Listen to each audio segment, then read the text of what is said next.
परमेश्वर का धन्यवाद करते हैं आज के सुंदर समय के लिए जिसने हमें फिर एक बार मौका दिया कि हम आपके रूबरू हो। तो व्यूअर्स, अगर आप हमारे YouTube चैनल पर नए हैं तो हमारे चैनल को सब्सक्राइब करें और बेल आइकन के बटन को दबाना ना भूलना।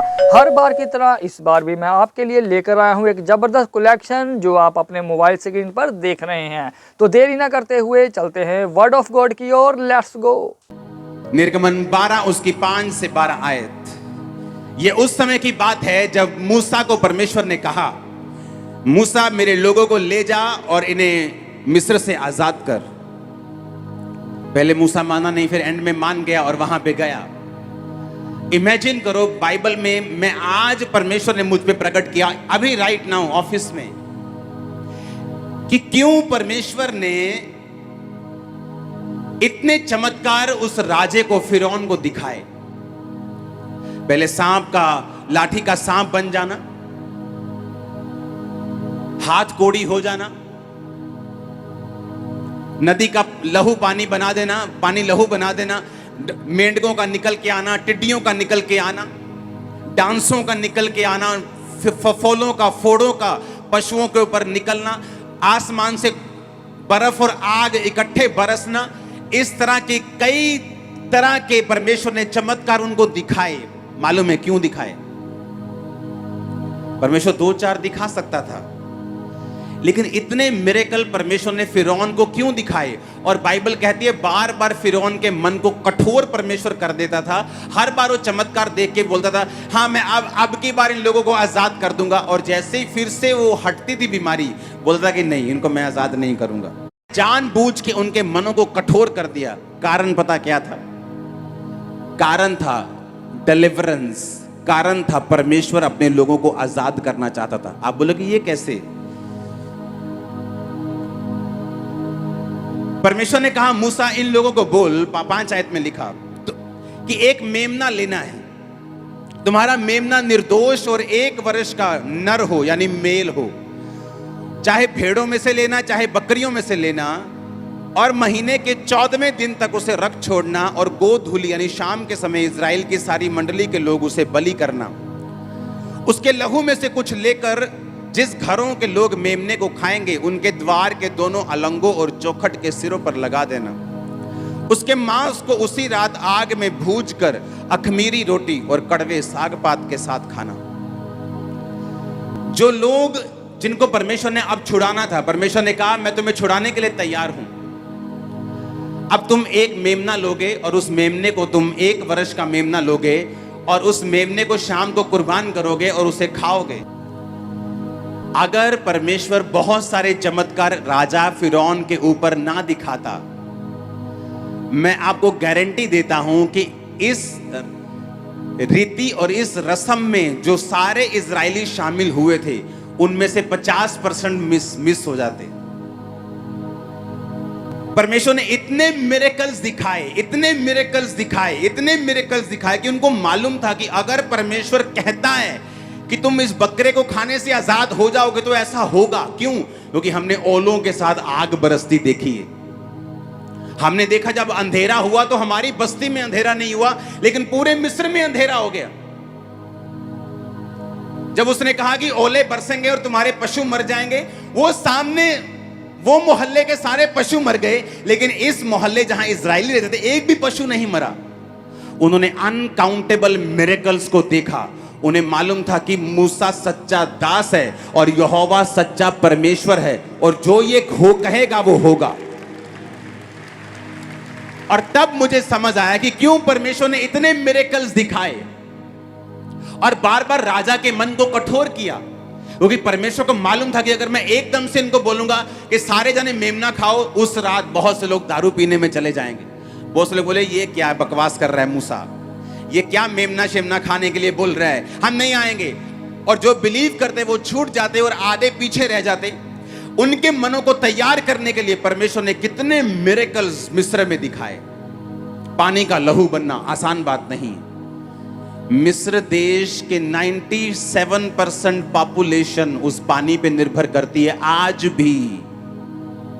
पढ़ो नील नदी की हिस्ट्री। आज भी उस देश के 90% से ज्यादा जनसंख्या उस नील नदी के किनारों में रहती है। और जब मूसा ने उस नील नदी के पानी पर मारा, हारून ने मारा, तो वो लहू बन गया और पानी पीने के योग्य नहीं था। हजारों किलोमीटर की नदी लहू बन गई थी।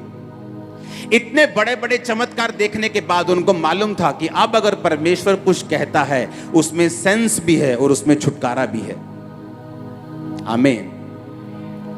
और जब उन्होंने कहा कि जब तुम मेमना का खाने के लिए बैठोगे तो उसकी विधि मैं तुम्हें सिखाता हूं।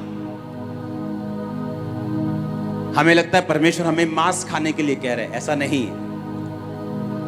वो हमें कुछ सिखा रहा था। उन चंद लाख लोगों में से परमेश्वर एक एग्जाम्पल तैयार करके आने वाले लाखों करोड़ों लोग, जो हम इस समय 800 करोड़ दुनिया में पहुंच जाएंगे, जिनमें से 370 करोड़ ऑलरेडी यीशु मसीह को मानते हैं।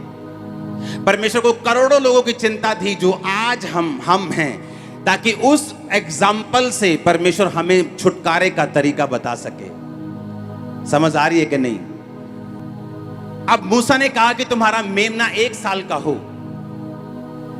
यानी निर्दोष हो। जैसे बच्चे निर्दोष होते हैं, उन्हें पाप का कुछ नहीं पता। उसने कहा वो मेमना 1 साल से ऊपर नहीं होना चाहिए, चाहे भेड़ों में से लेना चाहे बकरियों में से, पर 1 साल का हो। पहला पत्रस 1 उसकी 18-19 में लिखा, तुम जानते हो कि तुम्हारा निकम्मा चाल चलन जो बाप दादों से चला आता है, तुम्हारा छुटकारा सोने और चांदी अर्थात नाशवान वस्तुओं के द्वारा नहीं हुआ, पर निर्दोष और निष्कलंक मेमने अर्थात मसीह के लहू के बहुमूल्य लहू के द्वारा हुआ है। वो 1 साल का मेमना जो निर्दोष था, वो कौन था? बोलो प्रभु यीशु मसीह। पतरस ने कहा तुम्हारा छुटकारा लहू सोने और चांदी ने नहीं किया, तुम्हारी भेंटों ने नहीं किया, पर निर्दोष और निष्कलंक मेमने अर्थात मसीह के बहुमूल्य लहू के द्वारा हुआ है। इसलिए परमेश्वर ने कहा था जो मेमना तुम लोगे वो 1 साल का लो। 8 आयत में लिखा है, परमेश्वर ने कहा उसके मांस को उसी रात आग में भूनकर अखमीरी रोटी और कड़वे साग पात के साथ खाना। अपने पड़ोसी को बोलो अखमीरी रोटी, अपने पड़ोसी को बोलो कड़वा साग पात, फिर से बोलो अखमीरी रोटी और फिर से बोलो कड़वा साग पात। कड़वा साग पात जो मिस्र में लोग थे, इजरायली लोग थे, वो किसी ने बंद गोभी खाई है? कड़वी वाली अमेरिका में मिलती है या कहीं यहां भी कहीं मिलती, खाई है कि नहीं? वो लेटस होती, थोड़ी कड़वी होती, वो सैलेड कड़वा होता थोड़ा सा। परमेश्वर ने कहा जब तुम मेमना खाओगे तो कड़वे साग पात के साथ खाना। मेमना खाना मतलब छुटकारा लेना, हाँ या ना? पर मेमना खाने की विधि है, मेमना खाने का तरीका है। उसने कहा जब तुम यीशु मसीह को ग्रहण करना, मेमना खाने का मतलब क्या है? यीशु मसीह को ग्रहण करना अपने उद्धारकर्ता के रूप में। उसका मतलब ये नहीं आप घर जाके आज बकरा बना लो, आप मीट नहीं खाते, कोई प्रॉब्लम नहीं, ना तो बाइबल खाने के लिए बोलती है ना खाने के लिए बोलती है। आप समझ रहे कि नहीं? मेमना खाने का मतलब क्या है? यीशु मसीह को ग्रहण करना। कहता जब तुम मेमना खाओ, जब तुम जीसस क्राइस्ट को ग्रहण करो तो कड़वे साग पात के साथ खाना। इसका मतलब तुम परसिक्यूशन के साथ, कड़वा साग पात मतलब जब तुम मेमने को ग्रहण करोगे तुम्हें कड़वाहट फील होगी, लोग तुम्हें बुरा कहेंगे, लोग तुम्हें सताएंगे, लोग कड़वी बातें बोलेंगे।